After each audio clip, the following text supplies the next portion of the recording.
All right, let's dive right in. Today, we're talking about a plan so big, they're calling it a blue revolution. This is the Maritime India Vision 2030, and it's all about transforming India's massive 7,500-kilometer coastline from just a line on a map into a serious global economic engine. This isn't just another policy paper. This is the roadmap to becoming a world leader on the seas. And you know this is serious because it's not just a bunch of vague ideas. As the minister at the time, Mansukh Mandavia, pointed out, this vision is broken down into more than 150 specific concrete initiatives. That tells you we've moved past big picture strategy and into a detailed, on-the-ground action plan designed to really push the whole sector to the next level. So let's talk about the scale here, because the numbers, well, they're just staggering. The vision is looking at a potential investment of up to 3,50,000 crore rupees. I mean, that's a massive amount of capital that's intended to upgrade pretty much everything, from our ports to our shipping fleets. And what's the payoff for an investment that huge? Well, it's jobs. Over 20 lakh new jobs, both direct and indirect. Now, for anyone studying for exams, you gotta connect these dots.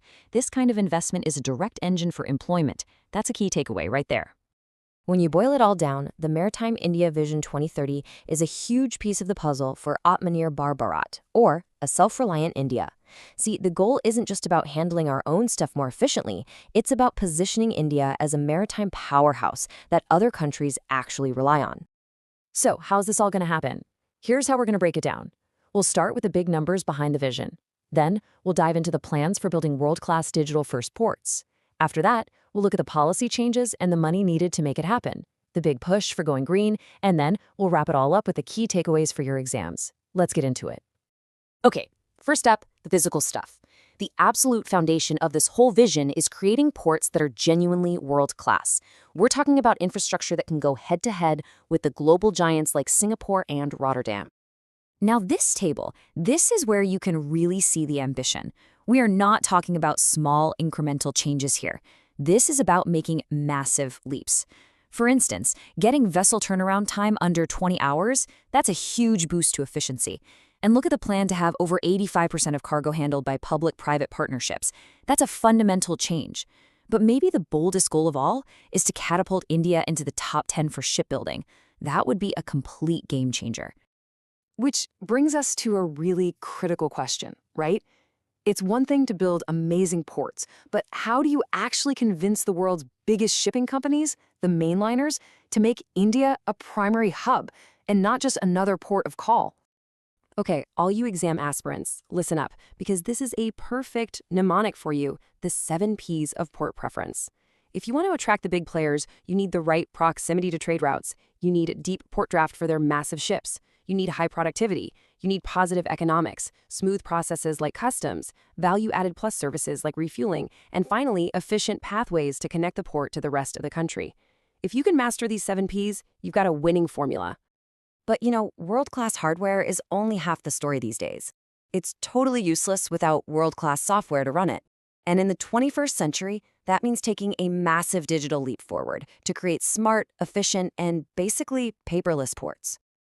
This slide just lays it out so clearly, doesn't it? On one side, you have the current situation, which is often bogged down in paperwork, different formats, and spotty tracking.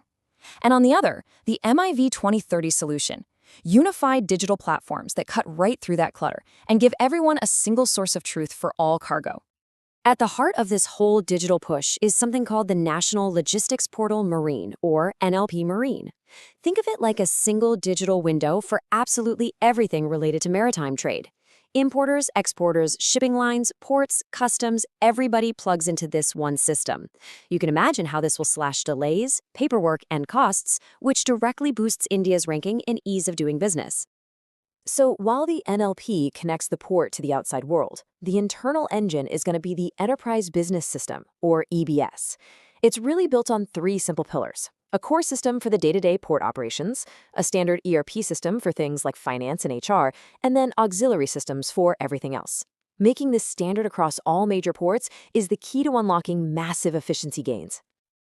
Okay, so we've got the physical ports and the digital systems. But none of this happens in a vacuum, right? You need the right rules, and of course, you need the money. And that brings us to the absolutely crucial role of policy reforms and private investment. Now, here's a landmark law you'll want to remember for your exams, the Major Port Authorities Act of 2021. So what did it do? Well, in a nutshell, it gave major ports a lot more autonomy, letting them operate more like modern businesses. By getting rid of the old tariff authority and empowering ports to set their own market-based rates and raise their own funds, it finally lets them compete on a level playing field globally.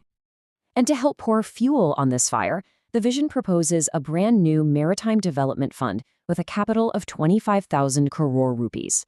This fund is designed to be a specialized bank, basically, providing low-cost, long-term loans that make maritime projects much more attractive and viable for private companies to invest in. Now, this vision for growth isn't just about getting bigger and faster. It's also a vision for sustainability. There's a really strong emphasis on making sure India's maritime sector grows not just bigger, but a whole lot greener and cleaner too. And this chart? Wow. This chart says it all. The plan is to jack up the share of renewable energy used at our major ports from less than 10% today to over 60% by 2030. I mean, that is a monumental shift, and it's going to be powered by things like solar and wind projects built right at the ports. So, how are they going to pull off this green shift? Well, it comes down to a few key initiatives. Things like promoting cleaner fuels for ships, like liquefied natural gas or LNG, electrifying all the port equipment, from the giant cranes to the vehicles, and this one is really smart. A waste-to-wealth approach, where material dug up from the seabed is actually reused for construction instead of just being dumped. All right, we have covered a lot of ground, so now let's get to the most important part for all of you aspirants out there. Get ready to take notes or just screenshot this next slide, because these are the consolidated must-know takeaways from the Maritime India Vision 2030. Okay, let's lock these in. Investment, remember, 3 to 3.5 lakh crores. Jobs, over 20 lakh. The key law, that's the Major Port Authorities Act 2021. The digital backbone, National Logistics Portal Marine. Now for the targets. Vessel turnaround under 20 hours. Renewable energy over 60%. Indian seafarer share over 20%. And the PPP cargo target over 85%. And finally, the financing body you need to know is the Maritime Development Fund with 25,000 crores. These are the facts and figures to commit to memory. So the vision is crystal clear, the plan is incredibly detailed, and the ambition is just enormous. The blueprint lays out the course perfectly. The only question that's left is all about execution. But if India can successfully implement this grand vision, it could very well redefine its entire place in the world of global trade.